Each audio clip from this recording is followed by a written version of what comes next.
बिस्मिल्लाहिर्रहमानिर्रहीम। अस्सलामुअलैकुम। मैं हूँ सिकंदर अली।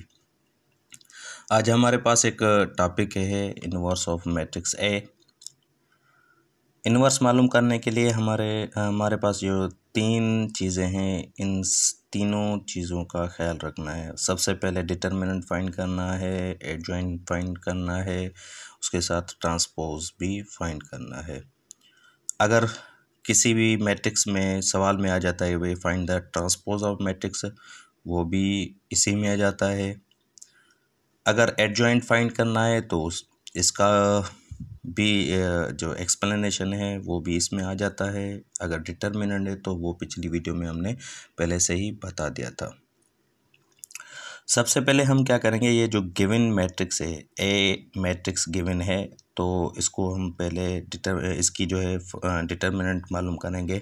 डिटर्मिनेंट की सिंबल ये होती है, determinant of A is equal to 1 to 1 2 -1। ये जो लकीरें दी हुई हैं ये डिटर्मिनेंट की सिंबल है। पिछली वीडियो में हमने डिटर्मिनेंट फाइंड करना सीख लिया था। अब यहाँ पर सिर्फ मैंने रिजल्ट दिए कि भाई इस मैट्रिक्स जो गिवन मैट्रिक्स है इसकी डिटर्मिनेंट 9 आ रही है, जो कि does not equal to zero, वो इक्वल के ज़ीरो के बराबर नहीं है। तो ये जो हमारे पास जो मैट्रिक्स है गिवन मैट्रिक्स है, इसको हम नॉन सिंगुलर मैट्रिक्स कहेंगे। If determinant of matrix is singular, मतलब कि अगर इसका जो आंसर ज़ीरो आता तो वो हमारा जो मैट्रिक्स होता वो सिंगुलर हो जाता। That inverse of matrix does not exist, तो उसकी जो इनवर्स है वो फाइंड नहीं कर पाते। तो इसके साथ आगे बढ़ते हैं। यहाँ पर क्योंकि यहाँ पर जो डिटर्मिनेंट ऑफ मैट्रिक्स है वो 9 मिली है, तो दूसरा टॉपिक स्टार्ट हो रहा है एडजॉइंट वाला। एडजॉइंट और विथ कोफैक्टर्स। अब जब मैंने पहली वीडियो बनाई थी तो उसमें कोफैक्टर्स भी टॉपिक दिया था और इन्वर्स भी दिया था। इन्वर्स में ही कोफैक्टर्स आते हैं। जब एडजॉइंट फाइंड करते हैं तो उसके कोफैक्टर्स निकालते हैं, उसको डिटर्मिनेंट की हेल्प से उसको सॉल्व करते हैं। अब एडजॉइंट फाइंड करने के लिए क्या है कि यहाँ पर ये फार्मूला है -1 पावर 1 + 1। अब -1 तो ये रूल है, और 1 + 1 क्या है कि यहाँ पर फर्स्ट एलिमेंट रो का और कॉलम का फर्स्ट एलिमेंट उठाएंगे, उसकी रो भी ख़त्म करेंगे, उसका कॉलम भी ख़त्म, बकाया जो एलिमेंट्स बचेंगे -1 1 -1 अब यहाँ पर लिख देंगे। इसको हम कोफैक्टर कहते हैं। ठीक है, अब इसको कैसे सॉल्व करेंगे। ये -1 पावर में 1 + 1 है तो ये 2 हो जाएगा। अब -1 है तो पावर 2, तो -1 × -1 क्या हो जाता है कि +1 हो जाता है। अब इसकी डिटर्मिनेंट कैसे सॉल्व करेंगे, -1 × -1 इज इक्वल टू +1, क्योंकि ये डायगोनल एलिमेंट है तो इसको जैसे है वैसे ही मल्टीप्लाई करेंगे। अब 1 और 1 इसको मल्टीप्लाई करेंगे तो इसका आंसर 1 आएगा, मगर ये जो माइनस है वो इस वजह से है कि ये एंटी डायगोनल है। जब हम इनको सिंप्लीफाई करेंगे तो इसका आंसर क्या आएगा, 1 - 1 इज इक्वल टू 0, 0 × 1 0 हो जाएगा। अब सेकेंड उठा दें, -1 पावर 1 + 1, जबकि मैंने बताया कि तो ये ऑर्डर है, मीन्स फर्स्ट रो का सेकंड एलिमेंट ये 2। अब इसका ये कॉलम भी ख़त्म, ये रो भी ख़त्म। अब कौन से एलिमेंट बचते हैं, 2 1 1 -1 यहाँ पर लिख दिए हैं मैंने। अब इनको भी सिंप्लीफाई करेंगे तो आंसर 3 आएगा। अब थर्ड नंबर -1 पावर 1 + 3, 1 + 3 का मकसद ये है कि फर्स्ट रो के थर्ड कॉलम का एलिमेंट। अब इसका ये कॉलम भी ख़त्म, ये रो भी ख़त्म। अब कौन से एलिमेंट्स बचते हैं, 2 -1 1 1, ये कोफैक्टर मैंने निकाल दिया है, और इसकी रिज़ल्ट भी 3 आ रही है जब सिंप्लीफाई करेंगे। उसके बाद -1 पावर 2 + 1। अब 2 + 1 क्या है, सेकेंड रो फर्स्ट कॉलम, ये इसका ये रो जो है सेकंड रो ये भी ख़त्म हो जाएगा, ये कॉलम भी ख़त्म। अब कौन से एलिमेंट बचते हैं? 2 1 1 -1 ये यहाँ पर मैंने लिख दिए और इनको सिंप्लीफाई भी कर दिया है। इसका आंसर भी 3 आ रहा है, प्लस का 3। अब -1 पावर 2 + 2 मतलब ये वाला एलिमेंट, इसको हम उठाएंगे, इसका कॉलम भी ख़त्म, इसकी रो भी ख़त्म। अब 1 1 1 -1 ये एलिमेंट्स बचते हैं, यहाँ पर कोफैक्टर में लिख दिए मैंने, और इसको सिंप्लीफाई करेंगे, इसका आंसर -2 आएगा। अब ये वाला -1 2 + 3 2 + 3 का मकसद है सेकंड रो का थर्ड एलिमेंट, ये कॉलम ख़त्म, ये रो ख़त्म। अब 1 2 1 1 ये कोफैक्टर में हमने लिख दिए हैं। इसको जब सिंप्लीफाई करेंगे इसका आंसर 1 आएगा।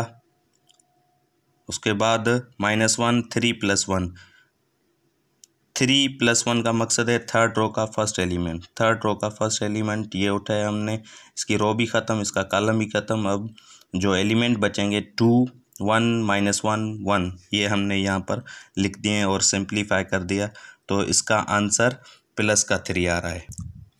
अब जो है यहाँ पर हमने -1 3 + 2 इट मीन्स थर्ड रो का सेकंड एलिमेंट ये वाला उठा दिया, तो इसका ये कॉलम भी ख़त्म, ये रो भी ख़त्म। जो एलिमेंट बचेंगे 1 1 2 1 यहाँ पर हमने लिख दिए, तो इसकी सिंप्लीफिकेशन जब करेंगे तो इसका आंसर प्लस में 1 आएगा।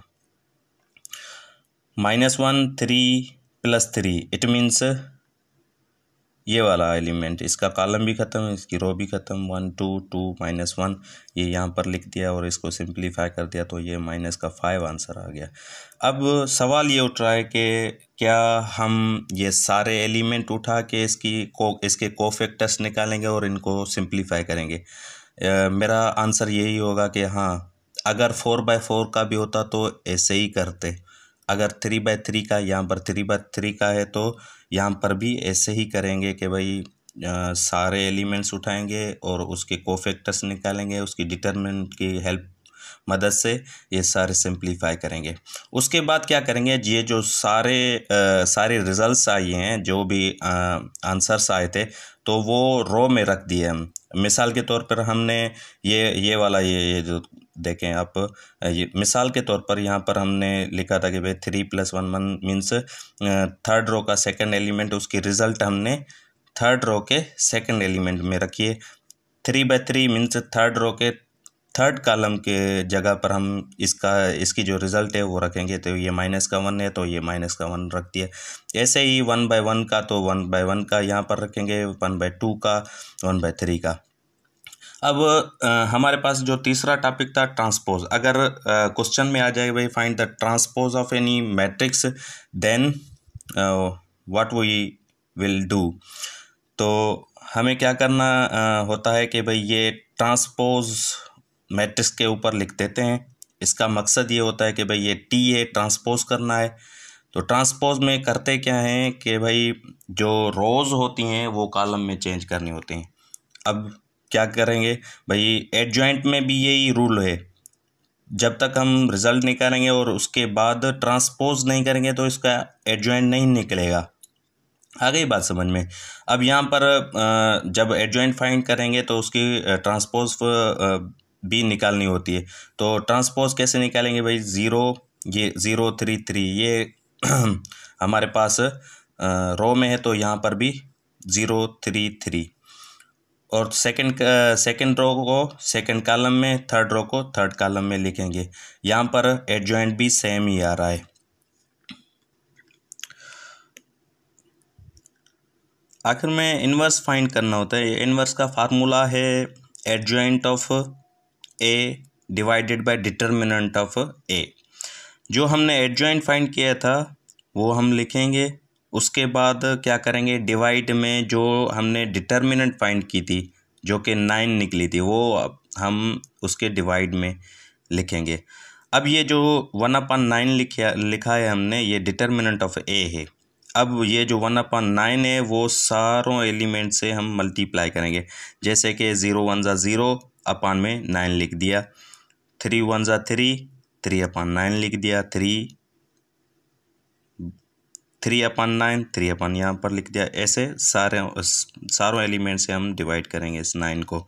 उसके बाद इसको सिंप्लीफाई करेंगे। सिंप्लीफाई करने के बाद इसका जो आंसर आ रहा है, मीन्स यहाँ पर ए इनवर्स ही लिखते आएंगे ये सारे। इसका जो आंसर आ रहा है वो आ रहा है 0, 0, 1/3, 1/3, 1/3, -2/9, 1/9, 1/3, 1/9, -5/9, ये इसका आंसर आ रहा है। वीडियो देखने का बहुत शुक्रिया। मिलते हैं नई वीडियो में नए टॉपिक के साथ। तब तक अपना ख्याल रखिएगा। अल्लाह हाफिज़।